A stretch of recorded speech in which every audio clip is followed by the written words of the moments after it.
Hello everyone, I hope आप सभी अच्छे होंगे। आज की इस वीडियो में हम बीएससी थर्ड ईयर का जो यूनिट 3 है इसको डिस्कस करेंगे। इस वीडियो में हम कंप्लीट वन शॉट डिस्कस करने वाले हैं यूनिट 3 का। आइए आज के सेशन को स्टार्ट करते हैं। स्टूडेंट, नाइट्रोजन मेटाबॉलिज्म में हमारा फर्स्ट पॉइंट है बायोलॉजिकल नाइट्रोजन फिक्सेशन। आइए इसके पॉइंट्स को रीड करते हैं।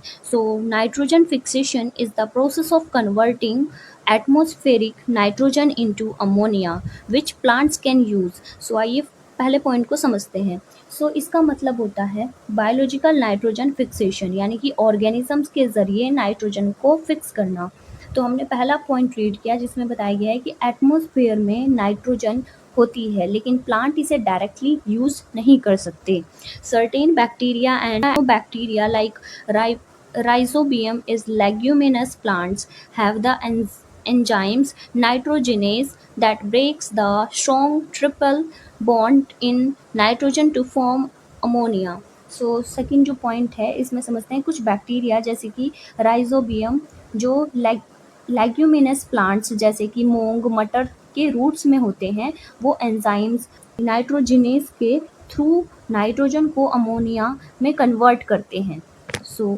This ammonia can be further converted into ammonium ions which plants absorb।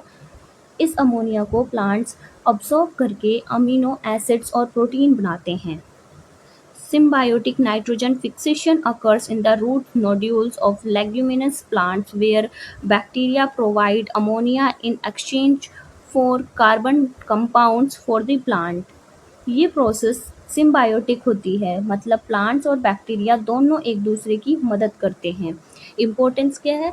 It makes nitrogen available in A usable form for plants adding in protein and nucleic acid synthesis. Student, second point है nitrate and ammonia assimilation. आइए इसको discuss करते हैं। Nitrate assimilation क्या होता है? Plants take up nitrate from the soil and then nitrate reductase reduces it to nitrite। Nitrite is further reduced to ammonia by nitrate reductase, which is then incorporated into amino acids through the glutamine synthetase, glutamate synthase, GSGOGAT cycle। ये क्या होता है student, इसको discuss करते हैं। Nitrate और ammonia assimilation, nitrogen compound को use करना है ना। नाइट्रेट एसिमिलेशन को डिस्कस करते हैं। सोइल से प्लांट नाइट्राइट लेता है ना। ये नाइट्रेट पहले नाइट्राइट में कन्वर्ट होता है बाय नाइट्रेट रिडक्टेज एंजाइम। फिर क्या होता है? Ammonia assimilation. Ammonia is directly assimilated by plants through the GSGOAT cycle to form glutamine which is then converted into other amino acids and protein। ये क्या है? स्टूडेंट्स, हम पढ़ते हैं अमोनिया जो है वो GSGOAT पाथवे से अमीनो एसिड्स में कन्वर्ट होता है। ये क्या होता है स्टूडेंट? डायरेक्ट NH3 भी प्लांट लेकर उसे ग्लूटामाइन और ग्लूटामेट में बदल कर प्रोटीन बनाते हैं। Now student, plant growth regulators. पहला है ऑक्सिन्स। डिस्कवरी रीड करते हैं। Auxins was first discovered by Charles Darwin in his experiments on the bending of plant stems. ये ऑक्सिन्स है, इसका डिस्कवरी किसने किया था? जो प्लांट ग्रोथ रेगुलेटर्स होते हैं ये क्या होते हैं? प्लांट्स के हॉर्मोन्स होते हैं बेसिकली, है ना। नंबर 1 पॉइंट हमने रीड किया ऑक्सिन्स। ये क्या करते हैं? ग्रोथ को बढ़ाने वाले हॉर्मोन्स होते हैं। हमने इसकी डिस्कवरी पढ़ी थी जो चार्ल्स डार्विन थे, है ना। चार्ल्स डार्विन ने ऑक्सिन्स को डिस्कवर किया प्लांट के बैंडिंग एक्सपेरिमेंट में। इसके फिजियोलॉजिकल रोल्स को डिस्कस करते हैं। Auxins promote cell elongation in stem and roots. They are involved in the formation of lateral roots, fruit development and apical dominance, the inhibition of lateral bud growth by the main stem. ये क्या होता है student? इसके physiological roles क्या होते हैं? Stem और root की सेल इलोंगेशन में मदद करते हैं। एपिकल डोमिनेंस मेंटेन करते हैं। ऊपर के बड के वजह से साइड बड ग्रो नहीं करते।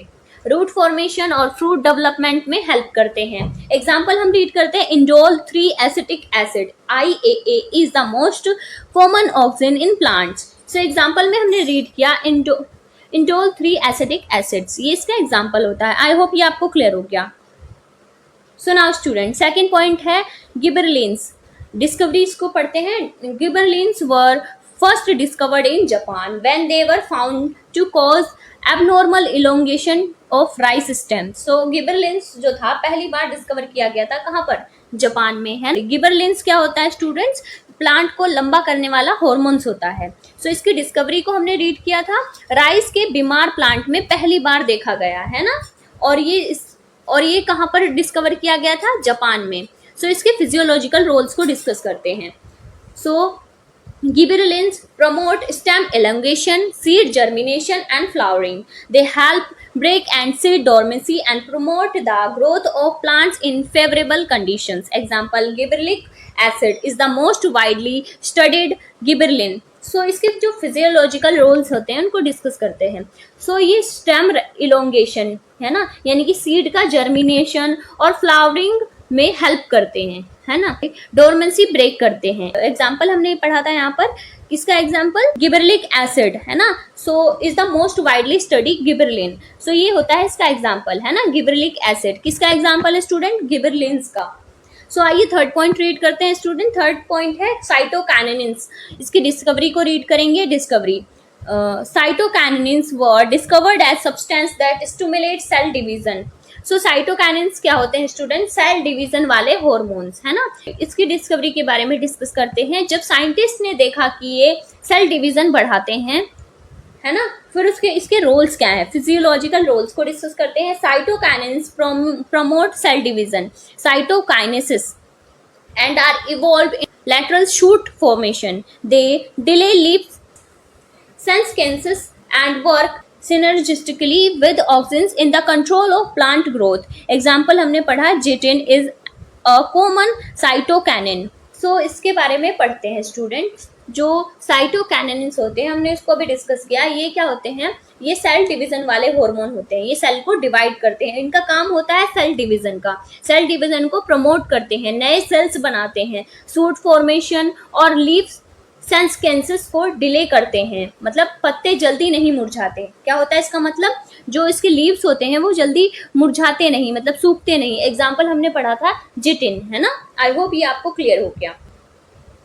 एब्सिसिक एसिड, है ना, डिस्कवरी रीड करते हैं। Abscisic acid was discovered while studying in its roles in promoting the abscission fall of leaves and fruit. So इसकी डिस्कवरी, एब्सिसिक एसिड क्या होता है स्टूडेंट, एब्सिसिक एसिड जो होते हैं स्ट्रेस हार्मोन होते हैं। इसकी डिस्कवरी के बारे में रीड करते हैं। लीफ और फ्रूट के गिरने के प्रोसेस में देखा गया इसको, है ना। इसका काम क्या होता है, फिजियोलॉजिकल रोल्स।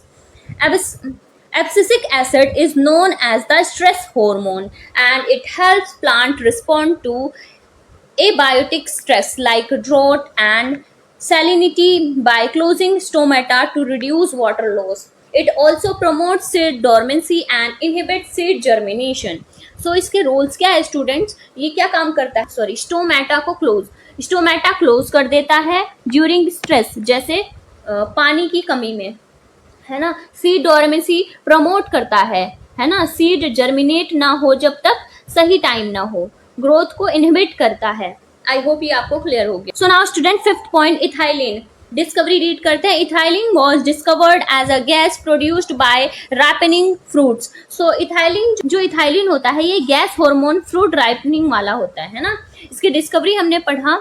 सो इसकी डिस्कवरी पता चला कि ये गैस फ्रूट्स राइपन होने में हेल्प करती है। फिजियोलॉजिकल रोल्स क्या है, सो इसके फिजियोलॉजिकल रोल्स हैं। Ethylene regulates fruits ripening, leaf senescence and fruit wilting. It also plays a role in response to mechanical stress, such as when plants bend toward a support.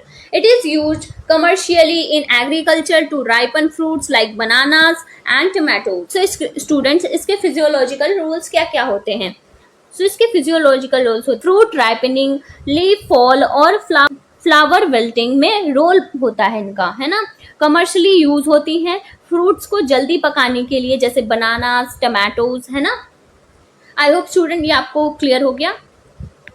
These plant growth regulators are key to controlling various physiological processes in plants, enabling them to respond to environmental change and developmental clues.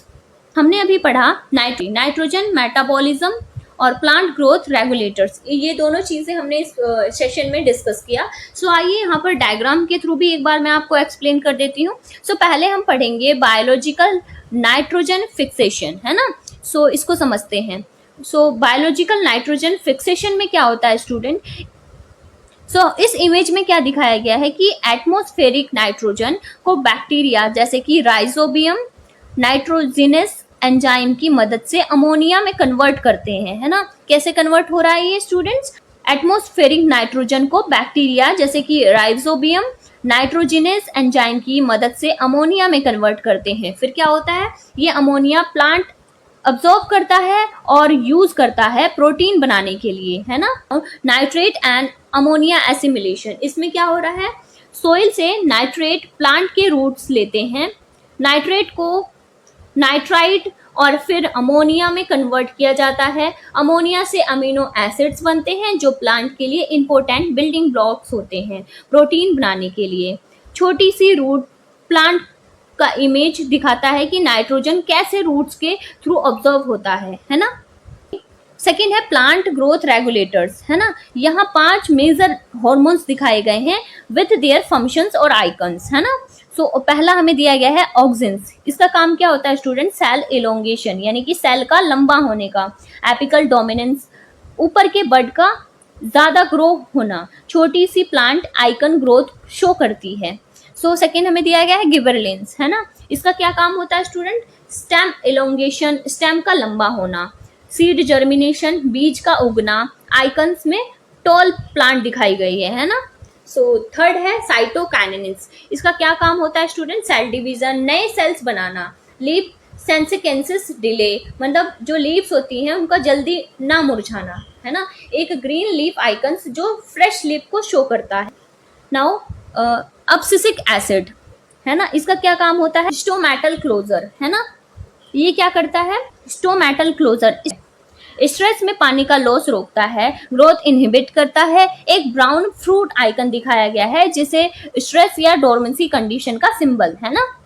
Now ethylene, ethylene का क्या काम होता है student, fruit ripening, फल पकना, है ना, फल का पकना. और जो लीफ स्कैंसिस यानी कि पत्तों का गिरना, मुरझाना. ड्रॉप्स या आइकन्स राइपनिंग का साइन दिखाता है.